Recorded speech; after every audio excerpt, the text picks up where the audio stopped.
Hello,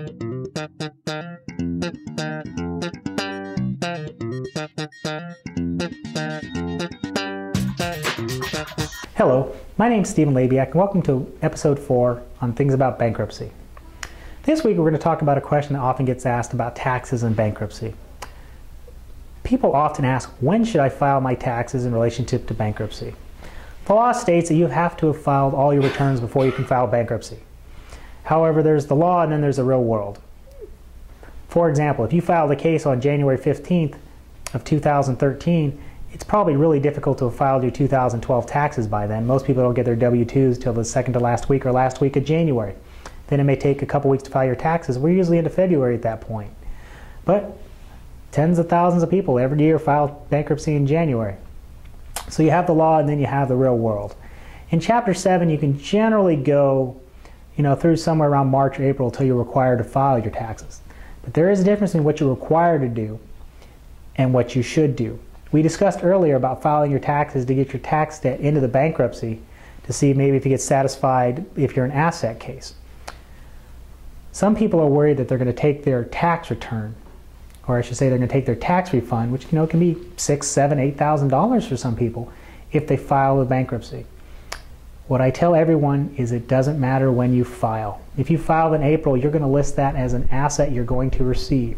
If you file in October, you're either going to file it as an asset you received previously, or you're going to file it as an expected asset for the upcoming year.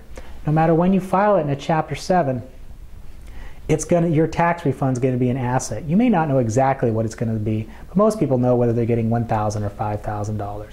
The trustee is going to be the same way. They're going to look at your wages, they're going to look at your prior year's tax returns, and they're going to determine what the value of this is. If you leave it off, you run the risk of losing that next year's tax return.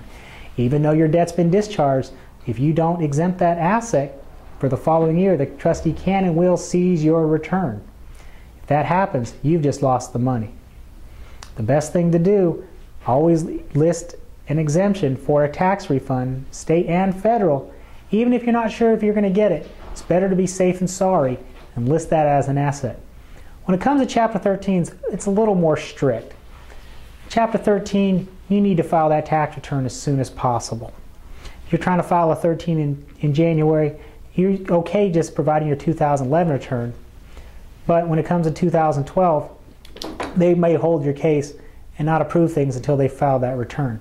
The reason is if you have tax debt, that's going to need to go in there and paid off through your plan. And this is only a benefit to you because let's say you owe $3,000 in tax debt for 2012. You file the Chapter 13 in the year 2013. You want to get that debt put in there. You want to get it paid off over the 3 to 5 year plan. You want to make sure that debt is paid off versus any non-priority unsecured debt. So once again, file those tax returns as soon as you can. Don't worry about them taking your tax refunds. As long as you list it, no matter whether you just filed it, you received it, or you're going to file it later on, list that tax refund as an asset and that will protect it. If you have any questions about this or anything else, feel free to give me a call at 559-274-2868 and I'll be more than happy to see what I can do for you. Thank you.